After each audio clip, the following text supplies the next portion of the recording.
Взехме FJ от собственика, за да му проверим окачването.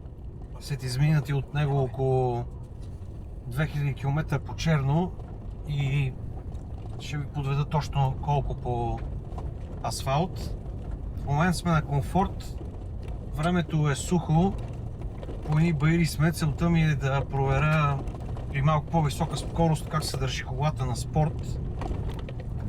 В момента карам с 40 км, искам да намеря терен, който ще ми позволи да отскоча и да проверя окачването. В момента го правим. При 50 км окачването се сви и при разгъване веднага по автомобила нямаше нужда да се притеснявам дали ще вкарам колата в пътя или не. Това, което исках да постигнем и изглежда е постигнато, е, че в момента при този терен налягането в гумите е 2,2, а ние се движим с добра скорост, няма нужда да спираме и да коригираме налягането.